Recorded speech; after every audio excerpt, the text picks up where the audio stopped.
မကြခင်ကုံဆုံးတော့မဲ့2025ခုနှစ်ရဲ့နောက်ဆုံးလက်ကျန်လတွေမှာဘယ်ရာသီဖွားတွေကဘလို့အဆင်ပြေကံကောင်းမှုတွေနဲ့ကြုံတွေ့လာနိုင်တယ်လဲဆိုတာဗေဒင်တုဒအဖြစ်တင်ပြလိုက်ပါတယ်အခုဒီဗီဒီယိုလေးကိုတင်ပြတဲ့အောက်တိုဘာနောက်ပိုင်းကနေဒီဇင်ဘာလကုန်အထိဒီဟောကိန်းကတက်ရောက်မှုရှိနေမှာဖြစ်ပါတယ်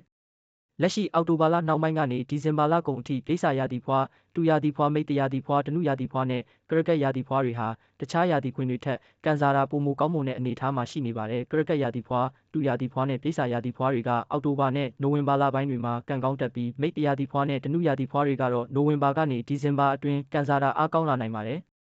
ရာသီခွင်တစ်ခုချင်းအလိုက်ပြောရရင်ဒိဋ္ဌာရာသီဖွားတွေကအကြံစီရွယ်ချက်တွေအောင်မြင်မဲ့အလောက်ကင်ကောင်းမဲ့စီးပွားတက်မဲ့တူရာသီဖွားတွေကမေတ္တာရေးနဲ့လူမှုဆက်ဆံရေးတွေကနေအကျိုးအမြတ်ဖြစ်ထွန်းမဲ့စိတ်ချမ်းသာမှုရမဲ့မိတ္တရာသီဖွားတွေကရည်မှန်းထားတာတွေအထမြောက်အောင်မြင်မဲ့အလုပ်တွေကောင်းလာမဲ့စိတ်ဖိစီးမှုတွေတက်တာရမယ်လို့ဟောဆိုပါတယ်